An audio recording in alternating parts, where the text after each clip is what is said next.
Vos 2 centres de rénovation Home Hardware de Newport et L'Anse-à-Beaufils et votre caisse Desjardins du littoral gaspésien vous présentent Reflet d'ici.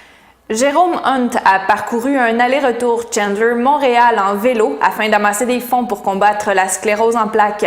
Un reportage de Jean-Denis Laperrière. Atteint de sclérose en plaques, Jérôme Hunt a parcouru près de 2000 km sur Chandler-Montréal aller-retour afin d'amasser des dons pour la cause. J'ai fait ça pour ramasser des fonds pour la Société de sclérose en plaques. Je suis moi-même atteint de sclérose en plaques, donc pour moi, c'était important d'apporter ma contribution à cette maladie. J'ai pu remettre un chèque de 1500 $ à la Société, mais il y a encore d'autres argents qui continuent à rentrer, donc je vais probablement en remettre plus au cours des prochaines semaines. Ce fut un trajet qui s'est bien déroulé, sans trop de difficultés, avec en plus le support de certaines personnes qui l'ont accompagné sur certaines étapes. Ça a pris 11 jours au total, puis j'étais avec Peter qui me suivait avec ma voiture. Il y avait tout l'équipement pour camper dehors, pour se nourrir. Aller vers Montréal a été difficile à cause des gros vents d'ouest.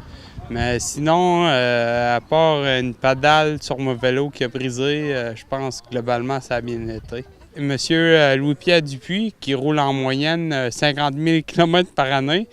Donc, c'est sûr que pour lui, c'était une petite ride du dimanche, là, mais pour moi, ça m'a beaucoup aidé là, d'avoir quelqu'un qui m'accompagne. Puis il y a aussi Clément Tremblay, qui m'a accompagné Pointe-à-la-Garde à Pointe-à-la-Croix, puis sur le retour de Matapédia à Pointe-à-la-Croix. Comme il n'a pas beaucoup de symptômes, Jérôme Hunt peut pédaler autant. Mais ce n'est pas parce qu'on semble en forme qu'il n'y a pas de symptômes. Il nous explique. C'est une maladie invisible, en fait. C'est un peu comme le vent que j'ai eu pour aller à Montréal. T'sais. On le voit pas, mais il est là tout le temps. Là. Puis des fois, avec les rafales, il nous rappelle qu'il est encore plus là. Maladie auto-immune qui attaque, dans le fond, c'est ton système immunitaire qui t'attaque, puis qui attaque le système nerveux. Donc, ça peut amener des troubles d'équilibre, aux troubles de la parole, de la paralysie. Puis, comme vous pouvez voir, moi, je suis peu atteint, si on veut. Jean-Denis Laperrière pour TVCGR à Chandler.